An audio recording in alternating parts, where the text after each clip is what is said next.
So, under this incredible transformative energy, especially when it comes to relationships, I was really inspired to hop on and make this quick video about different truths that you may need to hear right now, or that you may need to, integrate, or that might help you to understand relationships better, because we are moving through such a time of authenticity, such a time of, masks falling off and seeing ourselves more truthfully and for who we truly are, and seeing others more truthfully and for who they truly are. And then the dynamics that are playing out between us, right? There's such an emphasis on relationships right now under this full moon and during this weekend. And so I wanted to talk about different aspects, different ways in which you can perceive relationships that will be more supportive and more helpful, I think, when it comes to making decisions on either staying with a person or leaving a person, or putting yourself out there to reconnect with people again, or whatever, if you've been single for a long time. So the very first thing I want to start off by saying is a quote, a beautiful quote, actually, that Confucius, a Chinese philosopher, left us a long, long time ago. And the quote says that real knowledge is to know the extent of one's ignorance. And the reason why I wanted to quote this today, especially when it comes to relationships, is because so many people, what I see as I coach others, so many people don't recognize the role they play in a connection, the role that they have, or the influence that they have, or their perception, or how they're going about a connection. And knowing yourself first, knowing your triggers, understanding, what sets you off, understanding your wounds, and clearing that out is going to be such an integral part of attracting the right mate. You can't attract a person who is baggage free when you yourself are not baggage free, right? So the real purpose of a relationship is to provide an environment where you can show up as the most loving version of yourself. It's an opportunity for you to express a more loving version of yourself, right? This is why we want partnership. We want to share love with another, right? It is not about expressing a more fearful version of yourself, right? It's about expressing that more loving version of yourself with another and sharing that love. But oftentimes, this doesn't end up happening in most connections, or it happens in the beginning, but then fades out. Or maybe the relationship already starts off without that loving aspect in there, because, many people come together who are karmic connections. And when I see people out there, and I hear stories all the time about people, jumping from one relationship to the next, so like, oh yeah, they just got out of a marriage and they're dating so-and-so now. Then that person has taken zero time to actually heal, to sit with their baggage, to look at what their baggage even is, so that they can release it, so that they can transform it, transmute it, right? Before they enter the next connection. What most people do is that we just end up using each other as a distraction from our own shit, right? And so this is something I used to do in the past. It's something I haven't done for years and years and years now. But it is something that I used to do in the past, where I would, just kind of keep putting my feelers out there and keep trying to connect with people, not realizing that there was a lot of different aspects of myself that weren't healed. There was a lot of confidence issues. There was a lot of different, personal perception issues within myself that I hadn't healed yet. And so I kept attracting, of course, people that were mirroring back my own wounds, mirroring back my lack of confidence within myself, or mirroring back different aspects, negative aspects of myself. Of course, there were people who also were mirroring positive aspects back to me about myself. But in most cases, all the karmic connections that I've experienced have been, a training ground. They were truly just a mirror to show me all of the ways in which I hadn't healed, or all of the different kind of woundings that I had. And abandonment was one of those wounds. So I was constantly getting abandoned because I had a very deep abandonment wound within myself. All relationships are really a gym for your own personal growth. They're meant to help you grow. Truly, all relationships are like an exercise, right? So they're meant to show us areas in which we need to grow, And this is why it's very important when a relationship doesn't go the way that you had hoped or the way that you planned or the way that you thought it was going to go. It's important to recognize that it's not actually fair for you to be resenting that person because the relationship didn't go the way that you hoped. Instead, can you look at it from the perspective of, okay, what didn't work in this connection? And what part did I play in that not working out? How was I either projecting constantly, because I'm going to talk about filters in a moment too, about how we all wear filters and lenses that we see the world through, and how we tend to project onto other people our own wounding. And this obviously causes a ton of miscommunication, a ton of misunderstandings, and a ton of wounding, getting hurt and not feeling heard or not feeling seen, right? But like, we'll project those things onto other people. So in essence, relationships provide an opportunity for you to dig deeper within yourself, right? And to figure out what's going on with you, not what's going on with the other person, right? When something isn't working out, it's all about like, okay, what is going on with me? Because we know now, I think from the millions of manifestation videos that are out there, that we are constantly creating or co-creating our reality, right, with source. And so if I am creating my reality, if I am creating my experiences and you are creating your experiences, what experiences are you having in relationships? That's kind of the highlight right now. That's what astrology is pointing us towards, is to recognize the relationship, how we are relating to the self and how we are relating to other people, right? So if you're experiencing conflicts right now, then think about the conflict that you are experiencing as a math equation. Okay, 1 + 1 = conflict. A person can't have a conflict by themselves, right? We usually need another person to have a conflict with, right? And so this math equation wants to be solved, right? Conflicts want to be solved. And the only way to solve a conflict is by recognizing the part that you play. What is your part in this math equation? What does your side of the street carry and have on there? And what is the other person? So it's like teaching you things about yourself, and it's teaching you things about that other person as well, right? Because people show us who they are through their actions.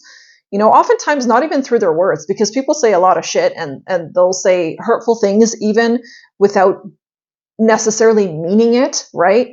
So it's not so much the words that we need to focus on when it comes to conflicts. It's actually more the action, right? What actions are people taking? What are they doing, right? So when they're avoiding or when they're ignoring or gaslighting or whatever, different things that they're doing, it's like, see the bigger picture, see the truth and behind why they do that. What wounds are they carrying that they're projecting onto you?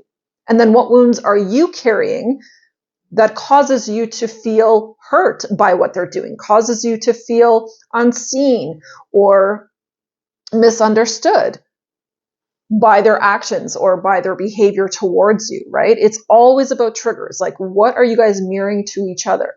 What is the conflict trying to make you aware of about yourself or about the person or about the entire situation? And it's funny, I was watching Love is Blind, and I love watching this show for one reason only, and that is to analyze how people are responding to each other, how they're communicating, and how they, come together. Like, I don't know, I feel like I'm a body language expert, but I can just see, it is so cringy to see how much people wear masks, how inauthentic they are, right? Because the whole show, the whole premise of Love is Blind is for two people and they're in pods and they're meeting through, an emotional connection. They're making an emotional connection. But what I'm finding and what I'm noticing when these people are in the pods is that they're making an emotional connection, usually kind of based on their wounds. Okay, so in a lot of cases, it's a lot of the wounding that they're connecting on. And so what ultimately ends up happening is 99% of the contestants that go on these shows they become karmic connections for each other. And that's why most of them don't work out, right? And so it's just very, very interesting to me as I observe the people that go on the show and just, how they respond to questions, how how they fail to see or like pick up on certain things within each other, which is so crazy to me. It's like, how do you not see that this person is like totally fake right now, or that they're totally not into you right now, or whatever? But anyway, back to the relationship truths here. So what we should all aim to reach when it comes to relationships and to relating to each other is a higher level of consciousness, like a higher level of understanding of why you are in a relationship or why you want to be in a relationship. Like, it's really, really important to know your why. And if you understand your why, you're going to just attract the right partners. Like, you're going to have so much clarity on the purpose of what you really are seeking, and then kind of digging deeper behind that purpose, even like, what am I seeking and why am I seeking that? Are there certain aspects that I'm seeking in another that I'm not showing myself or that I'm not giving to myself, right? And then as soon as you start to, and this is why pausing and taking breaks between relationships is so important, and like taking some time to, analyze again, like how your last relationship went, what were the things that worked, what were the things that didn't work, right? And again, looking at just your own part in it and the part that you played, and the things that perhaps you failed to see within yourself or even within the other person.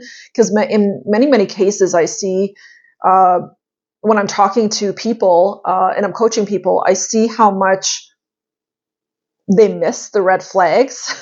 It's like, yeah, that was there and I totally saw it, but I ignored it, right? So it's like a lot of times they'll see it, or in some cases they don't even see the red flag, right? Because they're just so disconnected from themselves that they're not even picking up on it, right?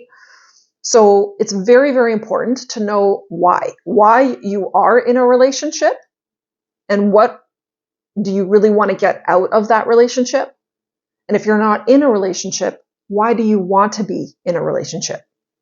Sit and ponder that for a moment this weekend, because it'll give you some insight and some clarity as to how to move forward, right? It's going to help you realize what needs to be maybe cleared out of the way, or what you need to see a little bit differently in order to actually attract the partner that you want, the person that can fill in that why. And here's why you need to know your why. If you do not have full clarity on what you want to experience in a relationship, you're literally going to take whatever comes your way. You're just going to kind of take whatever comes your way, right?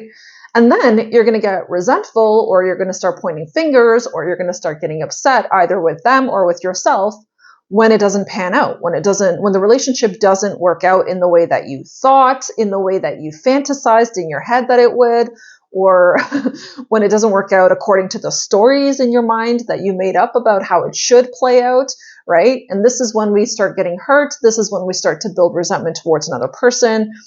And generally what I find people say is like, well, I had a lady just recently, a client who was saying like, all men are assholes and that's just it. I'm done for life. Like, I'm done dating. I'm done with relationships. I don't even want to entertain it.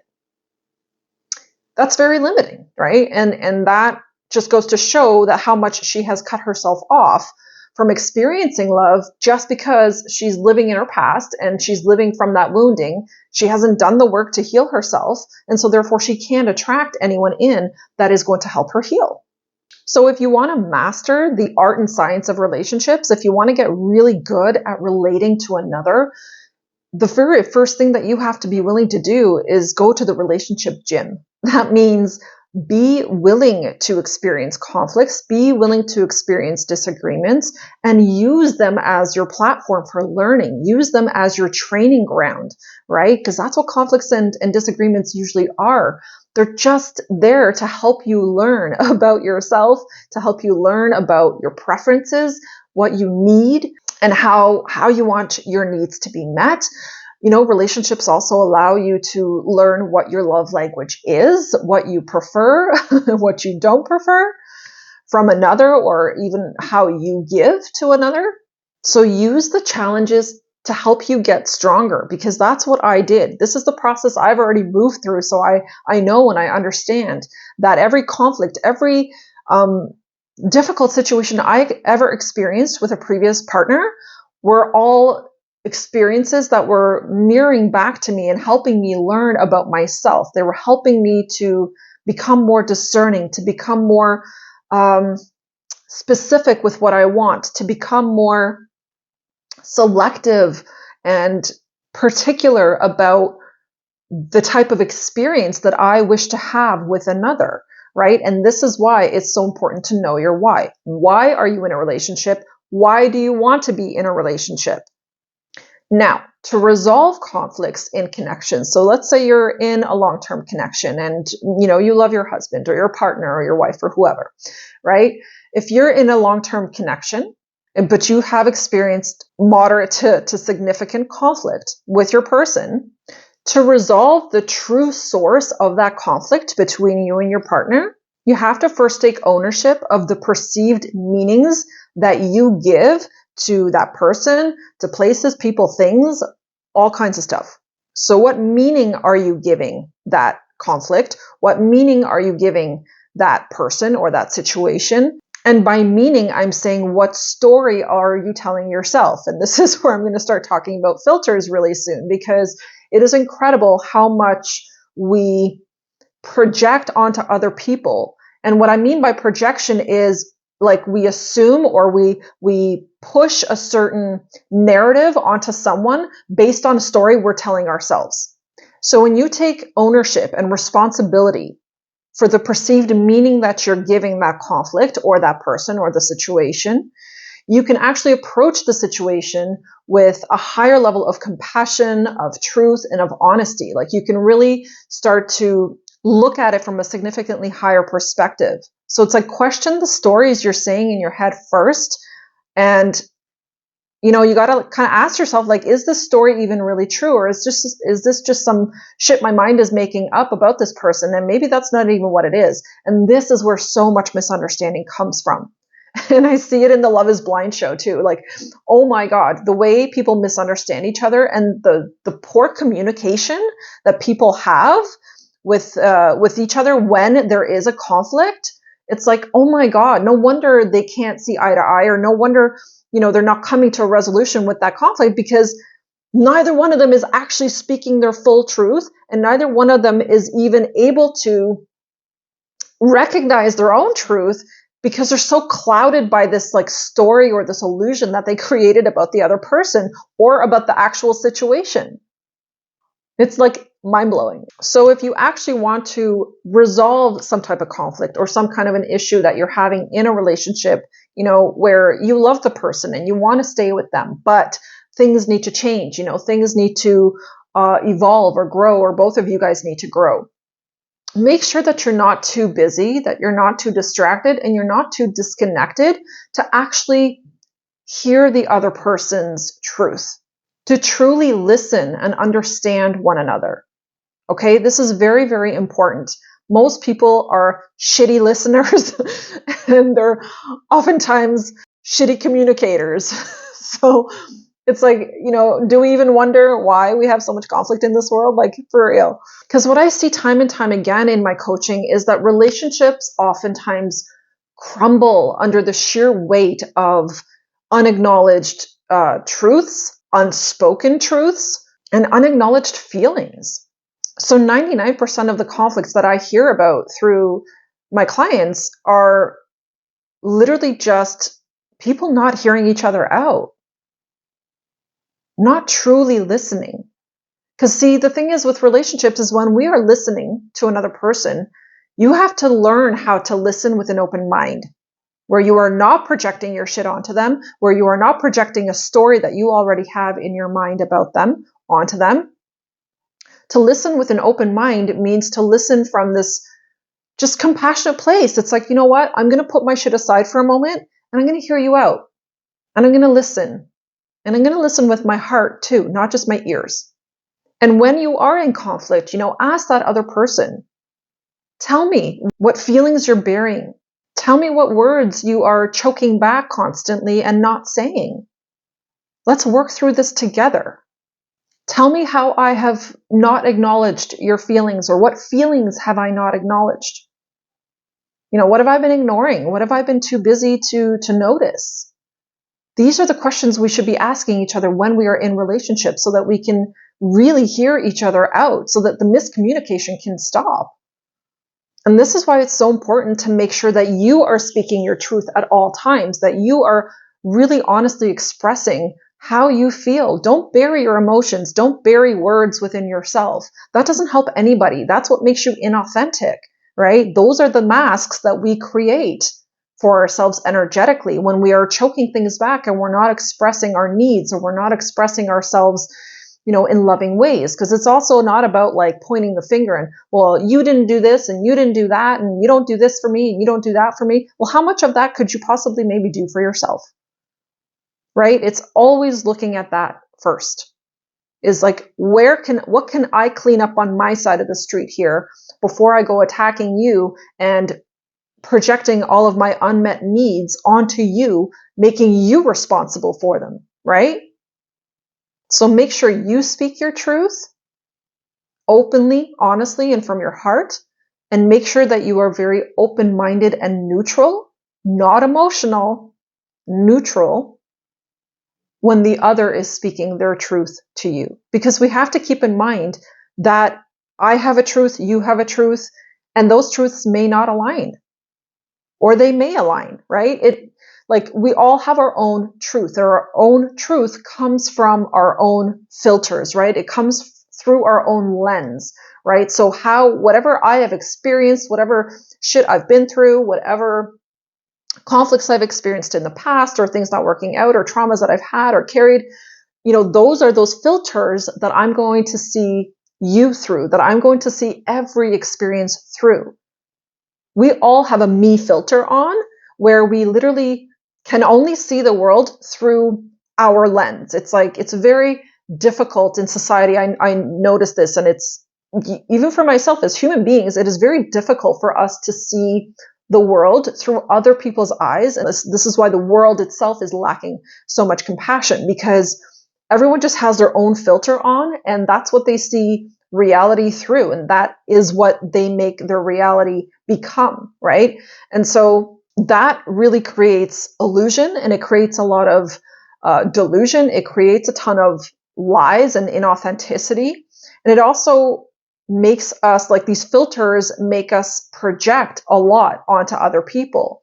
And some of the filters I wrote down here I want to share are, like, examples of filters would be like, you're dangerous. So remember how your mom, taught you stranger danger? That's a filter. That's a filter that basically you were given over your life's glasses, right? And so now you have an automatic projection that strangers are dangerous. And it's an automatic dismantling of trust, where you immediately toss trust out the window and you don't trust a stranger, right? Another filter would be like, you're annoying.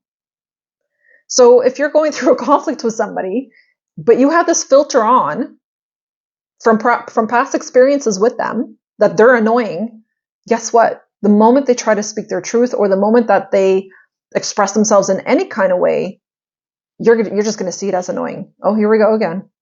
You're just being annoying, right? That's a filter. Is that fair to the other person? No, not at all, because now you're not seeing them truthfully for who they are. Another filter would be like, you're unreliable. If you have a filter about your partner that they are unreliable, guess what? It does not matter what they're going to do for you. You're always going to perceive them as unreliable. So it's like, these filters need to be removed in order for us to be able to see each other for real. Another filter could be, you're too much. Anything that person does or says is just going to feel like it's too much, because you have a filter on that they are too much. These are those stories that we create about other people, again, through experiences that we have with them. So as a final thought, I just want to kind of remind you, because I'm sure this is something you already know. So I just want to remind you that your personal filters always cloud what you see. They always cloud the truth. And those personal filters are your beliefs, they're your thoughts, they're your feelings, your past experiences, your concerns, your needs. There's so many different types of filters that we have. And unfortunately, these filters, unless you can clear them out, will constantly cloud your perception, not only of yourself, but also of another. So I hope you found this message helpful because I think the collective is in a big need at this time to see relationships from a different perspective, for us to start moving into higher states of consciousness in terms of how we are relating to one another. So I hope you found it helpful. If you did, please subscribe to the channel, hit the like on your way out. You can also book a session with me if you are interested or if you need some guidance in your relationship issues at this time. In the description box below, you can also sign up for my newsletter there, which I send out all kinds of goody information every week. Thank you so much for watching. I will see you in the next video. Take care.